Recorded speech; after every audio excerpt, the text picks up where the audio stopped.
I'm going to start with talking a little bit about who I am, but this is actually where most of my time is spent. They made a new primary care clinic in 168th Street between Ottawa and Amsterdam, and we're servicing the community. We take Medicaid, we take Medicare, so basically this is our community outreach in terms of health. So the beginning is you're going traveling, you're going somewhere, yay, you have great plans to go outside of the city and explore and enjoy. So a lot of my lecture is things of caution. I do not want for you to be worried about, oh my gosh, there's all these potential things that could happen to me abroad. I don't want to leave my house, it's too dangerous. No. My job is to give you some counsel because there is some health issues to consider when you're traveling, okay? So I do not want this lecture to put you down of your mood of traveling. This is just pretty much a consultation. And if you were to come to see us for travel consultation at our clinic, it would be tailored to where you're going. The lecture here is a very broad topic about everything possible in terms of global, and that means international travel, that means domestic travel, that means a lot of different topics. So it's a lot of information. So I want to start by saying that first. And then these are the topics that I'm going to hit along the most important ones, which is, of course, vaccines, disease prevention, making sure you're safe when you're consuming water and food, your medications you should take with you when you're traveling, other safety that perhaps you don't think as much when you're traveling, and also some special trips like cruises, missionary trips, and also special populations like pregnant women, elderly, etc. Okay? And then a brief note about when you come back from your travel. Okay? So the first thing we're going to talk about is vaccines. And in general, every time you go to your primary care doctor, provider, or you go to any sort of medical attention, they will talk to you about disease prevention, and some of the highlight is always going to be vaccines. And so what does that mean? That means that your routine vaccines are the tetanus and diphtheria, pertussis, hepatitis A, hepatitis B, measles, mumps, rubella, known as MMR, varicella, influenza, which is the flu vaccine, polio, and pneumococcal vaccine, which you also know as the Prevnar and Pneumovax. Okay? So these are the vaccines that regardless of where you're going, these are the vaccines that, depending on what your age, you should be up to date. Okay? So the reason why we always want you to have your routine vaccines is because here we're very in touch of making sure that you're protected. But when you go abroad, you will see a lot of diseases that you don't see in the United States as much because we are very good about protecting you with these vaccines. So when you travel abroad, you might be in contact with mumps, measles, polio, varicella, and so it's very important for you to have those routine basic vaccines already, okay? So the next step is the travel vaccines. So these are vaccines that are specific to travel. They're not routine vaccines. We do not offer it unless you go to a country where we feel that you are at risk and you might benefit from getting these vaccines.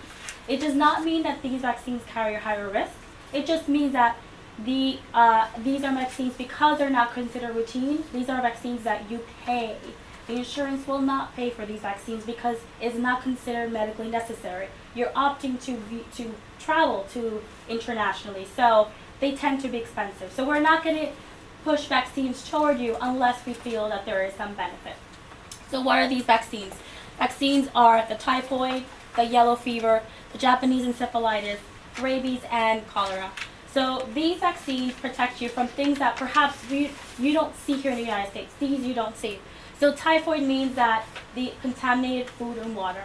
So these have been epidemics globally also about this. And when you get typhoid, there is a risk of mortality because it gives you, when you consume contaminated water, it gives you such diarrhea, such really bad disease that you're dehydrated, it affects your organs, and you could die. So this is why we recommend typhoid and cholera, for example. Now, note on cholera, there is not a United States vaccine here for cholera. There has been some in China that's being marketed, and I'm sure the FDA will at some point approve cholera here, but usually typhoid is the one that we recommend for safety. The next one is yellow fever. That's a mosquito-borne virus. So this is a virus that could cause a lot of harm, and that's why we recommend it. Same thing with Japanese encephalitis. So pretty much it's inflammation of the brain. You could get coma, you could have some really bad sicknesses, and so these are preventable, okay? Rabies is one that you probably have heard. It's very rare in the United States as well because we're really good about vaccinating our pets. You take your pet, your cat and dogs to the vet, and they make sure that they get all their shots. Shots means also include rabies. So this is very rare in the United States. But when you travel abroad, you might be in contact with natives and local animal flora, and then you might get bitten by some dog and you have no idea whether they have rabies or not. And the consequences of the illness could be quite severe as well, which is why we recommend these vaccines depending on where you go. Doesn't necessarily mean all these vaccines you're going to take when you go abroad. It just means that when you go for travel consult, we will recommend one specifically according to your itinerary, okay? So next we're going to talk a little bit about mosquito prevention, because mosquito doesn't only transfer Zika or transfer yellow fever. I know in the news you hear all these like, okay, there's the West Nile virus and these other disease, but mosquito causes a lot of infections that potentially could cause illnesses. So we're going to talk a little bit about mosquito prevention. That means preventing bed bites. Mosquitoes are more active in the morning as well as evening. So if you're traveling, you're hiking, perhaps those are a time that you want to take extra precautions, which means using insect repellents that have at least 20% DEET. Okay, so that means either comes in cream form or it comes in spray form, and you put it on your skin and it prevents the mosquito from coming in, biting you, and transferring any sort of illnesses that it's carrying. Okay. The other thing that you could do to protect is wearing long sleeve and long pants, because the more area you have exposed to the mosquito, the more area potentially you could get bitten. Now, how realistic is it? If you're going to the tropics and it's 90 degrees and it's 95 humidity, you're going to be sweating a lot. So that's why perhaps using insect repellents is a good idea, okay? So the other thing is using permethrin treated gear and clothing. Permethrin is a substance that is used only on clothing, not on yourself. You could buy it online usually. You could usually actually get it at the pharmacy, but it depends on the season. Right now, you could probably find it because it's the summer. But if you're traveling in December, let's say, you're going somewhere warm, you might not find it as readily. So it's very important for you to plan ahead and look online and buy it. This is a spray that you could put on your clothes. So if you already know what clothes you're going to take to your trip, you just lay them all out, spray them with permethrin, and even though you wash them, it will be good for about a week. This permethrin is also good to spray on mosquito nets, because I don't know about you, but I'm a roller in bed. So you have a mosquito net, it'll roll and it'll right up against the mosquito, and the next morning I'm eating it all over that arm that was pressed against the net. So this is something good as well, because it prevents from anything going into the net. So if you do press against it, it'll protect you as well. Okay, and so of course they always say sleep in places that are air conditioned or under a bed net to help prevent as well. This is a really good pamphlet from the CDC talking about prevention of bed bugs. And basically everything that I spoke about is in this pamphlet, and it's in color and it's easy to read and reference. So I hope you use it for yourself. So the reason why I emphasize mosquito prevention is because there are things like dengue or chikungunya or Zika that are all mosquito carriers, malaria that are also carried by the mosquitoes that you could prevent just by doing this to protect yourself, okay? Again, I'm not trying to deter you from traveling. I'm just giving you some information so that you protect yourself when you're traveling, okay? Now I'm going to talk a little bit about Zika, because I know everybody wants to be interested about this, and there's a lot of concern. And most of the concern is because it's a virus that could cause really, really detrimental harm to fetus. And that's why there has been such a international, local, national attention to this virus. So this is not a new virus, but as we travel and as we go to different places, we are bringing in things, and so we're bringing in Zika too.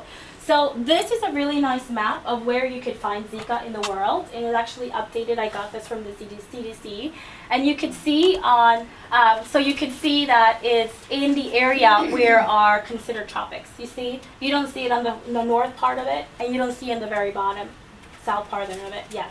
So, if you're traveling to Asia, if you're traveling to Africa, if you're traveling anywhere in Central America, South America, this is something of concern.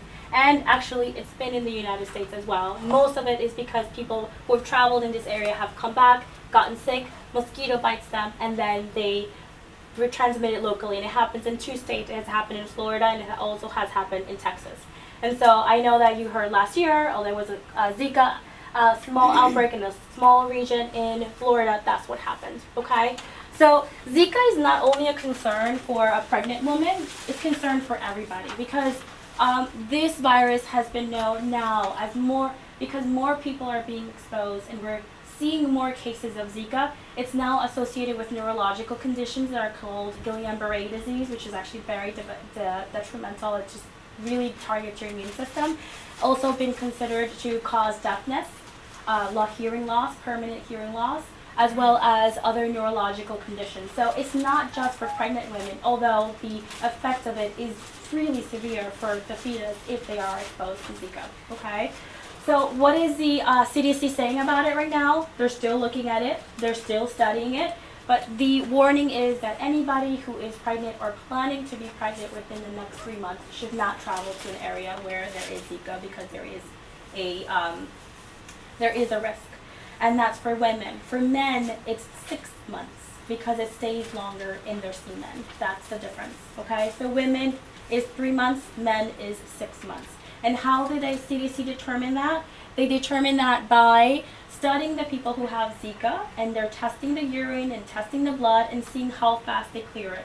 And then they use that time frame and multiply it by 3, and that's how they come up with those numbers, okay? It's not that they test and say, okay, it's been 3 months, she's good. No, it means that the longest time was a month, and they multiply it by 3 in a woman. The longest time for a man was about 2 months, they multiply it by 3, that's 6 months. Now, this might change for men because the CDC has reported that has stayed a little longer in men and have been studying it. So this might change for men. So if you have a partner who is planning to travel to an area that is Zika, it is very recommended that you use precaution.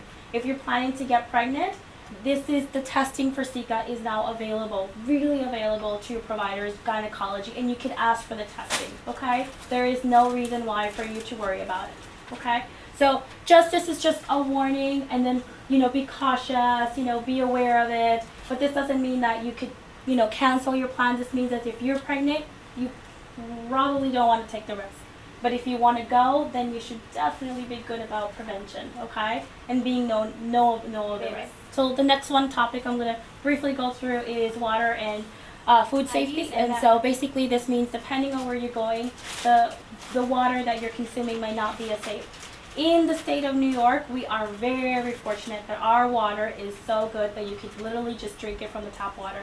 That may not be the case for a different state, and it may not be the case for the country that you're traveling to. All right, so these are basic things to think about. If you're drinking water, make sure it's bottled, because you don't know if the tap water that you're accessing is contaminated with sewage water, and that's where you can get sick from. If you're not sure about the tap water, you shouldn't be washing dishes, you shouldn't be brushing your teeth, and you shouldn't be rinsing your vegetables with that tap water. You should be using bottled water, okay? So the side on the left tells you what's safe, and what it means is very basic. Whatever you're consuming should be in a sealed container that you're opening, and whatever you're consuming should be cooked. That's very clear.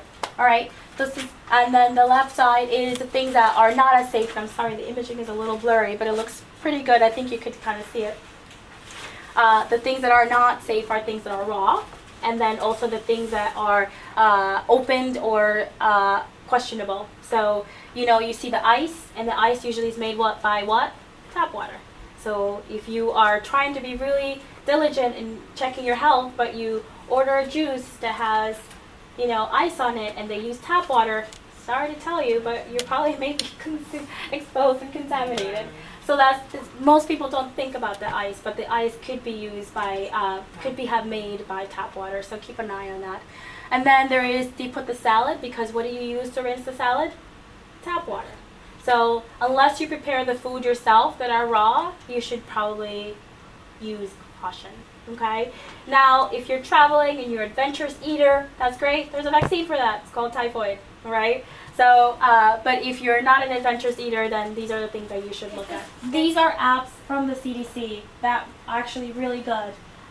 The Yellow Book is an app that you could download for free, but for you to access the information, the CDC will charge you for it. But if you go to Travel Well app, which is also the CDC, it's free. And basically you could download the app, put it on your phone, say which country you're going to go to, and it will tell you all the recommendations that they want you to consider when you're traveling to that country. This is a really good app. The middle one is Can I Eat This app? And this app pretty much says, it's like a checklist. What do you have in front of you?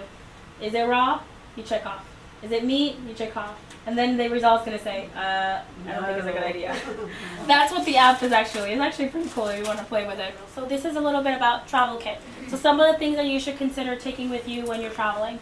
So your prescriptions. Please don't leave your prescriptions at home. It's very important for you to take them. So if you're asthmatic and you're going elsewhere, you might not know how you're going to react to the environment there. Take your inhaler, please. If you're diabetic, take your insulin. And if you have a health condition that could be that the medical staff needs to know, you should carry a medical bracelet or necklace with you. All right. So other medications are specific to travel, such as travel prophylaxis medications. Sorry, my voice is going. Diarrhea prophylaxis. So you're going to a place where there is likely to have contamination.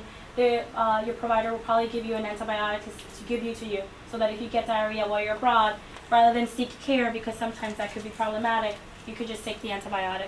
If you're going to a place where you might get motion sickness, like cruise ships and whatnot, there's medication for that. Please ask for them. There's prescriptions, but they're also over-the-counter. And of course, there's over-the-counter medications. That's what OTC means, over-the-counter medication. And the reason I give the suggestion is because when you travel elsewhere, you might not find all these medications available at the pharmacy. And sometimes the formulations that you might find might not be good ones that you would like. For example, if you travel to Asia, they like everything in powder.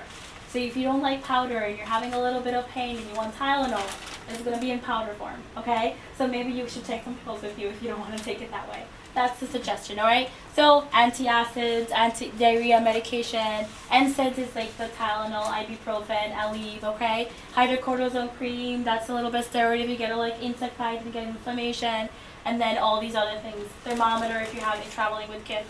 The other thing is that we talked about is your safety. This is considered part of the health topic because this affects you personally. And given the climate that it is now, it is very important for you to be aware of what's going on. So the number one killer of healthy U.S. citizens in foreign countries is actually motor vehicle accidents. Mm-hmm. It's not disease. It's not disease. It's actually motor vehicle accidents. Because, and actually as New Yorkers, we sometimes will watch when we're walking, all right? And we are very used, it's a very cultural thing in New York to jaywalk. You do that in a foreign country and you might not have good stories to tell, all right? Other thing is that motor vehicles might not be monitored the way that they are in the United States, where you cannot get your registration unless you have inspection. Here in the state of New York, you have to get your car inspected every year. That might not be the case in a different state. It might not be the case in a different country. And so whatever motor vehicle that you might be in might be damaged and then you might be at risk. So just be careful. If something doesn't feel right, please be safe, all right? The other thing is when you're abroad, you're having fun, you're consuming alcohol, make sure you're safe, because if you take too much, people might be taking advantage of that, okay? Or you might not notice that you're walking in a neighborhood that it might not be very safe, and then you might be a victim, okay? So just be safe, all right? The other thing is also sanitary reasons. When you go abroad, it's like, okay, I'm gonna get myself a tattoo, I'm gonna get myself a piercing. Again, it's gonna pierce things in your body, and then you don't know if they're sterilized, if you might be, it's a risk. So just the last one is staying abreast of current events. This is related to terrorism. There's a lot of it. We've heard a lot of it in the news, and unfortunately, this is what it is. So just be safe, and make sure that you're abreast and you know what your country you're traveling to, what are the travel alerts, is there military arrest, so it's those things you should be aware of, okay? U.S. Department of State website is the place to look at if you want to know about your travel alerts. So I just put a little slide of what it looks like, and you click on the place that you're going to, and it'll tell you all the alerts. Cruise ships. So Regardless of your itinerary, this is what I said in the beginning, you should be up to date with all your routine vaccines because it doesn't matter where you're going. It's very important for you to have all your vaccines, okay? And disease outbreaks do happen in cruise ships. Sorry, guys. And you hear it often. You probably hear in the news, oh, there was a norovirus. Everybody in the ship had diarrhea. Yeah. And they were there for like a week. And vomiting. Yes. And they come back and they have all these horrible stories about how they spent the whole time in the cabinet because they were so sick or they didn't want to get sick. So this happens in cruise ships too. So the same thing we talked about of food and water safety, saying you should probably practice in cruise ships, although cruise ships should be protecting you a little bit better than that.